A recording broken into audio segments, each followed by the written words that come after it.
Good morning. I have my two trusty assistants here, Lee and Sasha, for one of the most important duties that I carry out as president. Before everybody heads home for Thanksgiving, there is one official duty. I am sworn to uphold as the leader of the most powerful nation on earth. Today I have the awesome responsibility of granting a presidential pardon to a pair of turkeys. Now, for the record, let me say that it feels pretty good to stop at least one shellacking this November.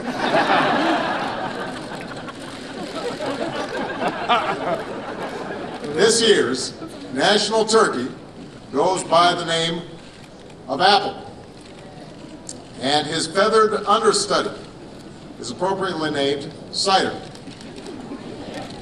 They are being presented today by the chairman of the National Turkey Federation, Hubert Via, and I want to just point out that Hubert seems very comfortable with that turkey.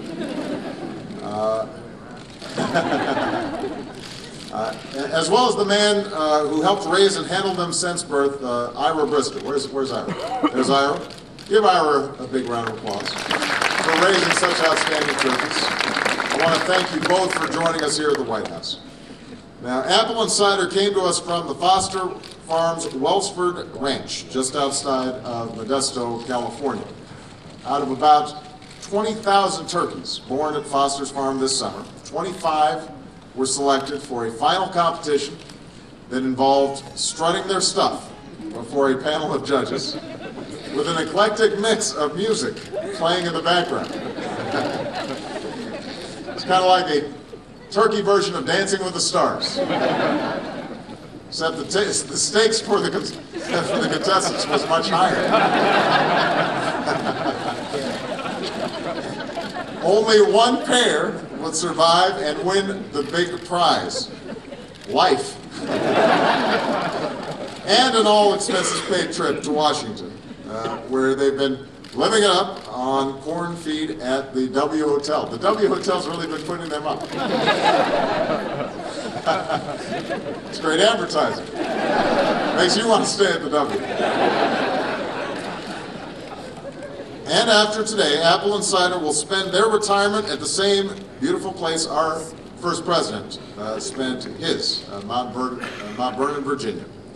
So later this afternoon, our family will also deliver two turkeys who didn't quite make the cut to Martha's Table, which is an organization that does extraordinary work helping folks who are struggling here in D.C.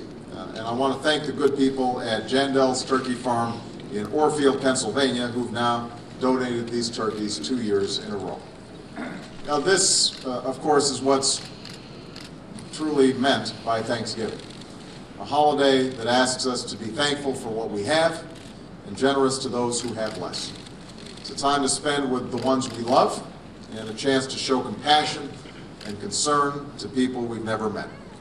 It's a tradition that's brought us together as a community since before we were a nation, when the ground we're standing on was nothing but wilderness. And back then, the simple act of survival was often the greatest blessing of all. And later, President Lincoln declared the first national day of Thanksgiving in the midst of the Civil War. During the depths of the Great Depression, local businesses gave donations and charities opened their doors to families who didn't have a place to celebrate Thanksgiving. In times of war, our military has gone through great lengths to give our men and women on the front lines a turkey dinner and a taste of home. So in America, we come together when times are hard. We don't give up, we don't complain, we don't turn our backs on one another. Instead, we look after one another, and we pitch in, and we give what we can. And in the process, we reveal to the world what we love so much about this country. That's who we are, and that's who Thanksgiving reminds us to be. So I hope everyone takes some time during this holiday season to give back and serve their community in some way. And I also want to take a moment to say how grateful I am to the men and women who are serving this country bravely and selflessly in places far away from home right now. You and your families are in our thoughts and in our prayers, and you make me so very proud to be your Commander-in-Chief.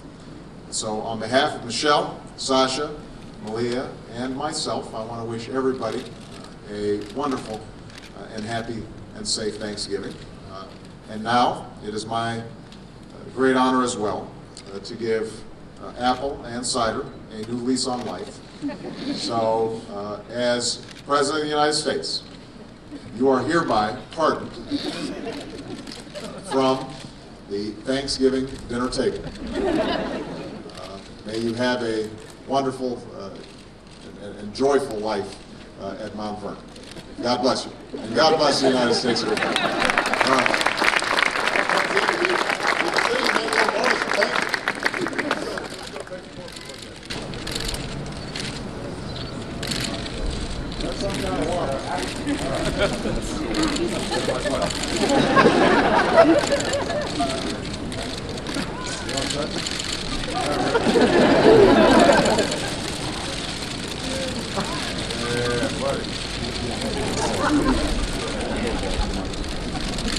Can somebody explain to me what the whole water thing's about?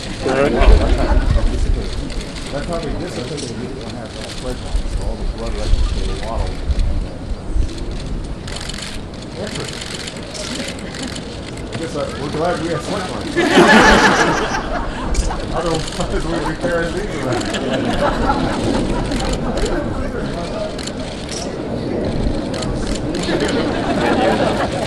All right.